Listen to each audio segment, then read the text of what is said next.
High, আমি একটা বিল দেখাচ্ছি, একটা রেস্টুরেন্টের বিল। বাবুর্চি, সোনারপুরের বাবুর্চি। সবাই জানে, সবাই চেনে। অ্যাকচুয়ালি কালকে রাত্রে আমি আমার নিজের জন্য একটু পনির নিয়ে এসেছিলাম। পনির মটর একটা রেসিপি এনেছিলাম আর ৩ টে রুটি এনেছিলাম। এখানে বিলটার মধ্যে লেখা রয়েছে কন্টেনারের জন্য ৳৫। ৳৫ আমাকে ব্যয় করতে হবে তার কন্টেনারের জন্য। ঠিক আছে। কিন্তু ৳৫ ব্যয় করে আমি আমার টাকা দিয়ে ব্যয় করে আমি বাবুর্চির অ্যাডভার্টাইজমেন্ট দেবো কেন?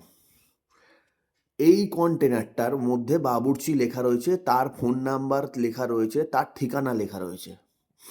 আমার কাছ থেকে টাকা নিয়ে বাবুর্চি অ্যাড দেবে কেন?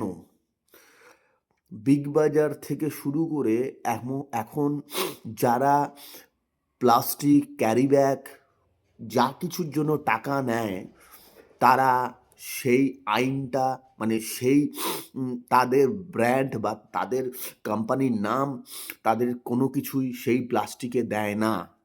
একটা আইন বেরিয়েছিল।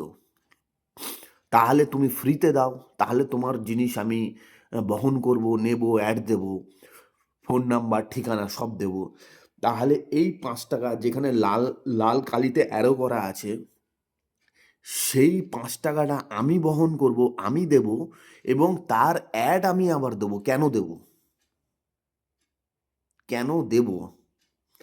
তোমার যদি ৳৫, ৳১০ যেকোনো কিছু কন্টেনারের জন্য নিতে হয়, তাহলে এমনি নাও। কিন্তু আমি তোমার বাবুর্চির লেখা অ্যাড আমি দেব না। আর যদি বাবুর্চির লেখা অ্যাড দিতে হয়, তাহলে এই ৳৫ বন্ধ করে দাও। তোমরা উম কে কিরকমভাবে ভাবছো, পারলে আমাকে জানাও। আমি এটা সবার কাছে দিতে চাই। ঠিক আছে? আর ব্যবহার-ট্যাবহার হ্যান-ত্যান সেগুলো তো ছেড়ে দাও, সেগুলো বাদ দাও। হুম? কিন্তু এই জিনিসটাকে স্ট্রিক্টলি অবজেকশন করতে হবে। টাটা।